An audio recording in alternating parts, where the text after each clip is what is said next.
कह रहा है कि ऊंचाई 14 सेंटीमीटर वाले एक लंबवृत्तीय बेलन का वक्र क्षेत्रफल। बेलन बता रहे हैं ना, चैप्टर का नाम क्या है?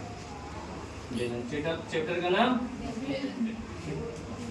कह रहा है कि ऊंचाई 14 सेंटीमीटर वाले एक लंबवृत्तीय बेलन, बेलन पढ़ दी, ठीक है। लंबवृत्तीय बेलन का वक्र क्षेत्रफल 88 सेंटीमीटर स्क्वायर और बेलन के आधार का व्यास ज्ञात करने का। व्यास ज्ञात करना हम यहां पर लिख सकते हैं कि माना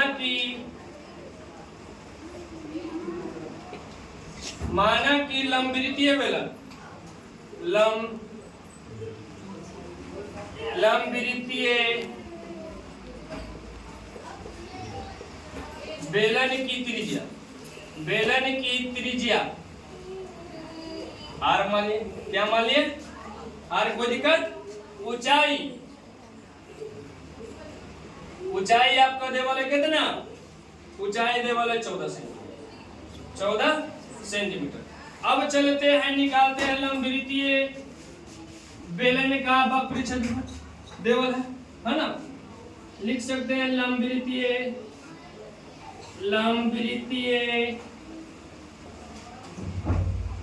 बेलन का वक्र क्षेत्रफल देवल है कि कुल क्षेत्रफल? वक्र देवल है ना, वक्र पृष्ठीय क्षेत्रफल। वक्र पृष्ठीय क्षेत्रफल क्या होता है? 2 पाई आर एच। सूत्र याद कीजिएगा, यानी लंबवृत्तीय बेलन का, यानी बेलन का वक्र क्षेत्रफल क्या होता है? लंबवृत्तीय रहे या न रहे कोई फर्क, कहीं कहीं खाली बेलन का वक्र क्षेत्रफल दे देगा तो यही होगा। ये नहीं सोचेगा कि लंबवृत्तीय अलग होता है, नहीं, क्योंकि लंबा होता है बेलन का। तो यानी लंबवृत्तीय क्षेत्रफल कितना है? 2 पाई। आपका किताब में लंबवृत्तीय क्षेत्रफल देवल है कितना? 88 सेंटीमीटर स्क्वायर दिया गया है किताब में, दिया गया है ना। अब देखिए लंबवृत्तीय क्षेत्रफल देवल है, यानी लंबवृत्तीय वक्र क्षेत्रफल देवल है 88 सेंटीमीटर स्क्वायर और आपको हेडिंग में देवल है कि पाई का मान, यानी जहां आपको लिखल होगा कि पाई का मान 22/7 किताब में लिखल है। कहीं कहीं अगर ना भी लिखा रहता है तो 22/7 मान रख दीजिएगा। और पाई का 2 मान होता है, एक होता है 3.14, 3.14। अब पूछ सकते हैं आप लोग सर ए का हम मान पुट करेंगे और ए मान का हम पुट करेंगे।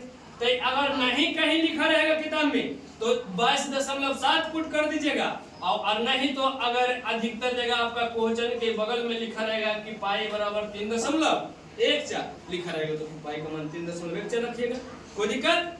तो यानी 88 सेंटीमीटर स्क्वायर वक्र क्षेत्रफल लेवल है। अब चलते हैं 2 गुना पाई का मान कितना? 22/7, क्योंकि आपका किताब में भी देवल है 22/7 है ना। आर बराबर देवल है नहीं, आर बराबर आर गुना ऊंचाई एच बराबर कितना है? 14।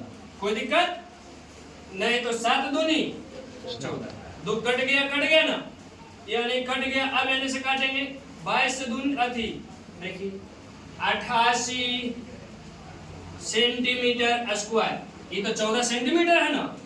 इतना बराबर अब गुना करेंगे, 2 दूनी अति 22 दूनी 44 दूनी 88, यानी 88 आर सेंटीमीटर।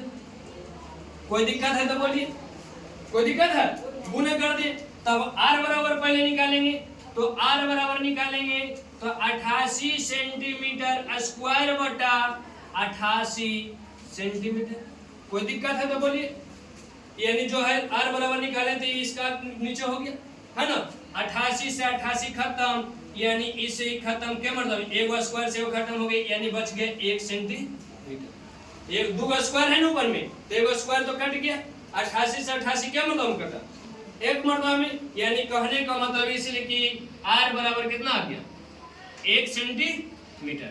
आर बराबर 1 सेंटीमीटर। अब आपको कह रहा है निकाल, क्या पूछ रहा है कि लंबवृत्तीय बेलन का व्यास है ना। तो लिख सकते हैं लंबवृत्तीय लंबवृत्तीय बेलन का व्यास, लंबवृत्तीय बेलन का व्यास बराबर सूत्र होता है 2 गुना त्रिज्या, 2 गुना त्रिज्या, 2 गुना क्या होता है त्रिज्या होता है, व्यास बराबर 2 गुना त्रिज्या। अगर पूछ लेगा त्रिज्या निकालने के लिए और व्यास दे देगा तो त्रिज्या निकालने कर देगा तो यानी r बराबर हो जाता है व्यास बटा 2, व्यास बटा 2, यानी त्रिज्या कहेगा निकाले तो व्यास के आधा और व्यास निकालने का है त्रिज्या देवा रहेगा तो क्या हो जाएगा 2 गुना, यानी 2 गुना त्रिज्या, व्यास बराबर 2 गुना त्रिज्या। अब 2 गुना त्रिज्या, त्रिज्या कितना r माने थे ना, तो यानी r, यानी 2 गुना r का मान कितना आया 1 सेंटीमीटर, तो 1 सेंटीमीटर तो 2 गुना 1 कितना आ गया 2 सेंटीमीटर। आपका यानी व्यास कितना आ गया 2 सेंटीमीटर।